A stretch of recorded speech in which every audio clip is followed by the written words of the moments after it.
Louvado seja nosso Senhor Jesus Cristo, para sempre seja louvado. Evangelho de Mateus, capítulo 5, versículo 17 ao 19. Naquele tempo, disse Jesus aos seus discípulos: Não pensei de que vim revogar a lei ou do profeta, e não revogar, mas completa. Em verdade, eu te digo, quem passa céus e terra passará, mas a minha lei já pequena letra, mais pequeno sinal, sem tudo que cumpri. Peraí, gente, vamos colocar lido mesmo? Bíblia, Mateus 5, 17 a 19. Mateus 5, 17 a 19.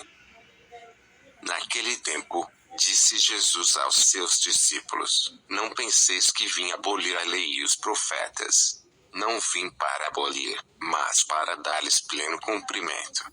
Em verdade eu vos digo, antes que o céu e a terra deixem de existir, nenhuma só letra ou vírgula serão tiradas da lei, sem que tudo se cumpra. Portanto, quem desobedecer a um só desses mandamentos, por menor que seja, e ensinar os outros a fazerem mesmo será considerado menor no reino dos céus. Porém quem os praticar e ensinar será considerado grande no reino dos céus. Docate 318. A Igreja pode alterar a sua doutrina e adaptar lá ao espírito do tempo. 318. A Igreja pode alterar a sua doutrina e adaptar lá ao espírito do tempo.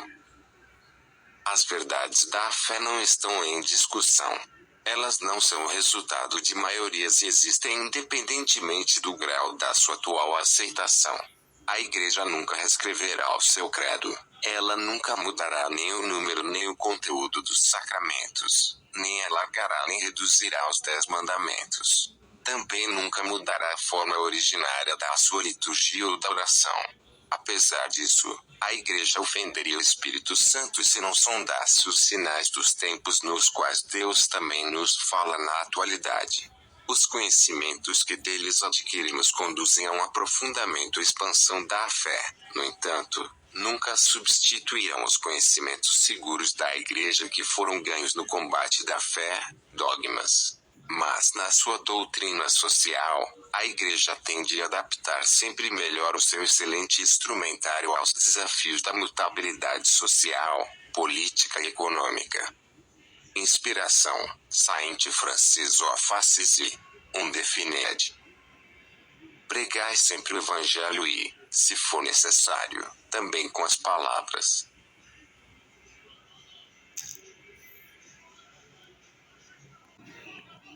Vamos agora dar início à nossa homilia. Galaxy A16, feito para durar.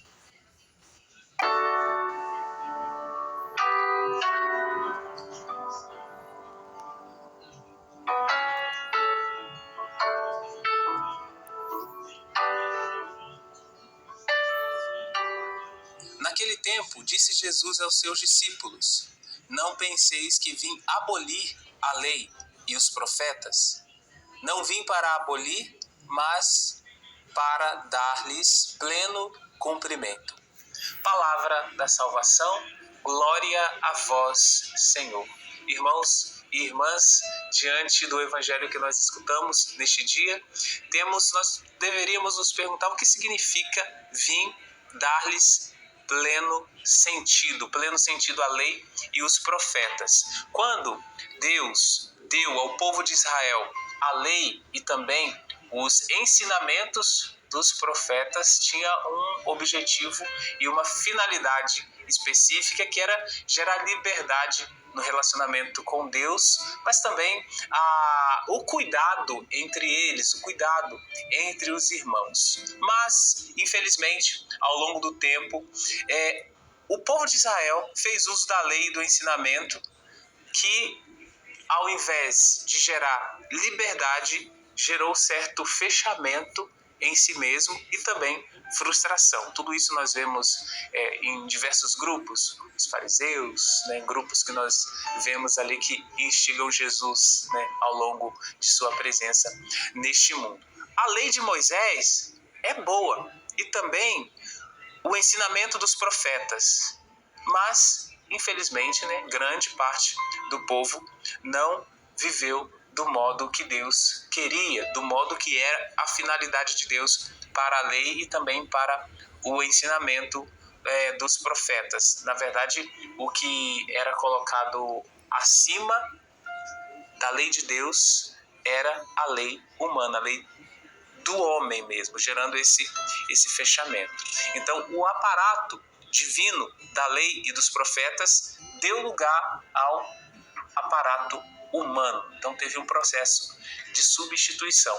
Então, Jesus, quando vem para falar que ele veio para dar pleno sentido à lei e os profetas, é disso que ele está dizendo, de retomar o sentido original. O ensinamento de Jesus tem como objetivo restaurar o verdadeiro cumprimento da lei e dos profetas, ou seja, recuperar o pleno cumprimento, o pleno sentido, que nos torna livres em Deus. Então, esse é o verdadeiro objetivo, que sejamos livres em Deus, livres em nosso relacionamento, em nosso se colocar na presença dele, e é assim que ele nos transforma.